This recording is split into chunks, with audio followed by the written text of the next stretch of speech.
안녕하세요, 용박사입니다. 이번에 말씀드릴 주제는 경제학 관점에서 바라본 왜 잘생기고 예쁜 사람이 못생긴 사람과 커플이 되는 이유에 대해서 살펴보기로 하겠습니다. 혈기왕성한 사람들은 주요 번화가를 중심으로 커플인 자와 커플이 되려고 하는 자로 항상 붐비고 있습니다. 특히 거리를 걷다 보면 도저히 이해할 수 없는 커플을 볼 수 있습니다. 즉, 잘생기거나 예쁜 사람이 못생긴 사람과 커플이 되는 경우 말입니다. 여러분이 잘 아시는 사례를 들면 개그맨 오지연, 오정채 등을 들 수 있습니다. 우리는 이들을 보면 보통 상대방이 능력이 있겠지, 돈이 있겠지 라는 이야기를 하면서 대부분 넘어가는 경우가 많습니다. 최근에는 가수 박지윤 결혼회에서도 이러한 이야기를 많이 하고 있습니다.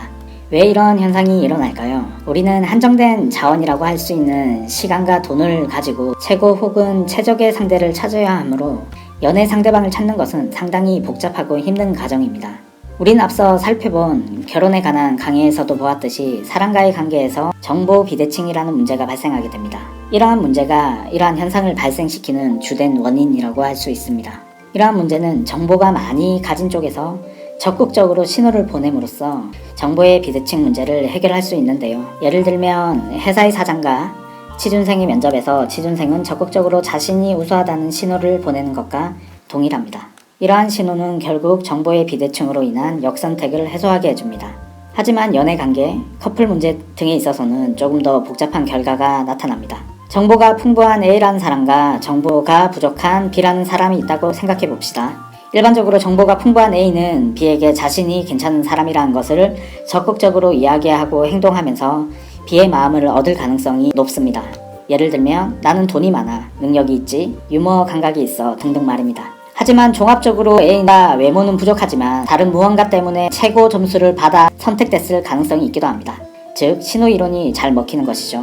하지만 실제로 A는 오래전부터 혹은 초등학교, 중학교, 고등학교를 거치면서 자신이 외모로는 경쟁력이 없다는 것을 일찍부터 깨달은 사람일 가능성이 높습니다. 그래서 소위 적극적인 행동을 하지 않으면 B와 같은 사람은 못 만난다 라는 생각을 하고 있습니다.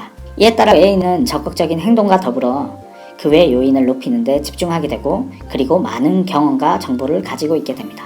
하지만 잘생기고 예쁜 사람은 어떨까요? 과거 학창시절부터 그들은 잘생기고 예쁜 사람이므로 주변에서 적극적으로 구애를 받습니다. 이에 따라 수동적인 습관을 가지게 됩니다. 즉 자신은 가만히 있는 것이죠.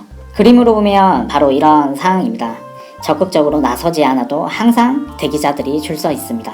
그리고 잘생기고 예쁜 사람은 그냥 수동적일 수밖에 없습니다. 하지만 잘생기고 예쁜 사람은 몇 가지 문제를 가지게 됩니다. 그들은 자신이 잘생겼고 예쁘기 때문에 연애 시장에 적극적으로 나서지 않게 되고 자신에게 접근해오는 사람들만 상대하게 되므로 왜곡된 정보만을 가지고 살게 됩니다. 결국 정보가 부족한 사람이 될 가능성이 높고 정보 비대칭성이라는 문제에서 희생자가 될 수 있습니다. 사람은 주어진 정보하에 최선의 선택을 하려고 하는데 결국 엉뚱한 선택을 하게 되는 것이죠. 경제학자인 마이클 스펜스의 신호이론은 바로 여기에 적용되는 셈입니다.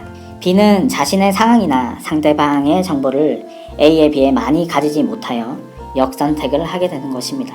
다시 말하면 연애 시장에서 잘생기고 예쁜 사람은 나타나지 않습니다. 왜냐하면 그들은 주변을 둘러싸고 있는 못생긴 사람에게 벗어나지 못할 가능성이 높기 때문입니다. 실제로 주변에서 우리는 잘생기고 예쁜 사람이 소개를 시켜달라고 하는 경우가 거의 일어나지 않습니다. 그들은 주변에 항상 어필하려는 사람들로 들끓기 때문입니다.